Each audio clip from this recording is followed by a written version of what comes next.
Middle order কিংবা lower middle order ধসে পড়াটা যেন বাংলাদেশ ব্যাটিং অর্ডারের বৈশিষ্ট্য হয়ে দাঁড়িয়েছে। তবে সেটাও সামলে নিয়ে জেতাটাও যেন অভ্যাসে পরিণত হয়েছে বাংলাদেশ জাতীয় ক্রিকেট দলের। প্রথম টি-20-র মতো দ্বিতীয় ম্যাচেও একই দৃশ্য দেখা মিলল। রান তাড়া করতে নেমে মাঝপথে পথ হারিয়ে বসেছিল দল।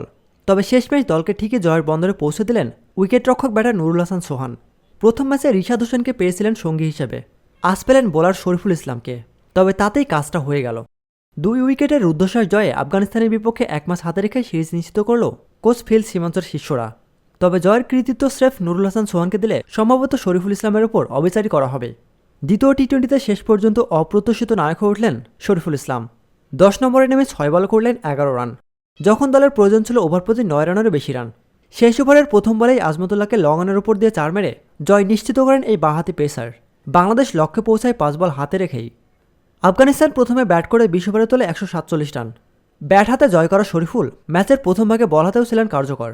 প্রথম 3 ওভারে মাত্র 9 রান দিয়ে আফগান ব্যাটারদের চাপে রাখেন তিনি। পরে ডেথ ওভারে ফিরে এসে দুর্দান্ত ইয়র্কারে বোল্ড করেন রহমানুল্লাহ গুরবাজকে। 30 রান করা গুরবাজ ছিলেন আফগানিস্তানের দ্বিতীয় সর্বোচ্চ রান সংগ্রাহক। জবাবে রান তাড়ার শুরুটা সহজ ছিল না বাংলাদেশের। 24 রানের মধ্যেই 3 উইকেট হারিয়ে ফেলে টাইগাররা। আগের ম্যাচে 50 করা তানজিদ তামিম ও পারভেজ হোসেন ইমন দুজনেই ফেরেন 2 রান করে। এরপর দারুণ এশিয়া কাপ কাটানো সাইফ হাসান আউট হন 18 রান করে। তবে মাঝের ওভারে দলকে কক্ষপথে ফিরিয়ে আনেন শামীম হোসেন ও জাকের আলী।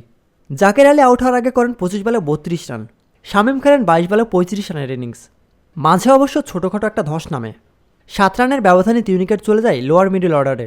শেষ দিকে ম্যাচের দায়িত্ব নেন নুরুল হাসান সোহান। তার 21 বলে 31 রানের ইনিংস ভর করে বাংলাদেশ জয়ের বন্দরে পৌঁছে যায়।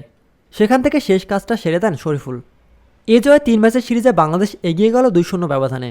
ফলে শেষ ম্যাচ মাঠে গড়ানোর আগে ট্রফি নিশ্চিত করল টাইগাররা। প্রতিনিয়ত খেলাধুলার আপডেট জানতে খেলাযোগ টিভির সাথেই থাকুন। এতক্ষণ আমাদের সাথে থাকার জন্য আপনাকে জানাচ্ছি বিশেষ ধন্যবাদ।